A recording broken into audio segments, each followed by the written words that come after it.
Tons of food are going to waste around the globe every single day while being perfectly edible. Want to protect your wallet and save the planet?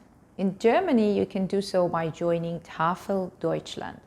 Here's how it works. Supermarkets and bakeries donate food and groceries to Tafel. Then Tafel volunteers collect items and distribute them to their members. Joining Tafel is free, but there may be a small fee for picking up food. There's a Tafel branch in almost every German city. Enter the word Tafel and the name of your city or district to find one nearby. Furniture and household items like kitchenware could be pretty expensive if bought new. You can find such items in a thrift store or so-called Sozialkaufhaus nearby, and with a little effort find the items you need for a pretty affordable price. Another option is visiting a flea market, although flea markets often take place outdoors and there are fewer of them in colder seasons. There are also various internet platforms where people sell or give away furniture and other household items they don't need.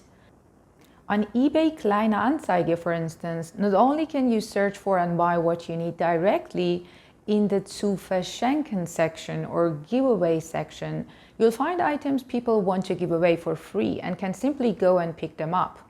Sometimes people donate items that are unused or almost new for reasons such as moving. So don't assume automatically that whatever you find secondhand will necessarily be poor quality or worn out. For clothing items, you can try secondhand shops and find used clothes that are still in a pretty good condition. The quality often varies from store to store. Although some of the items might be outdated or not in optimal condition, you can often find quality fabrics and modern styles if you dig around a little. You can also find clothing items in a so-called Kleiderkammer. The items you find there are often either free or cost very little. You can usually find a Kleiderkammer in your area by inquiring at social clubs or church organizations nearby, for example, the German Red Cross, Caritas, or Diakonie. Enter the word Kleiderkammer and the name of your city on Google to find addresses in your area. Thank you for watching and see you in the next video.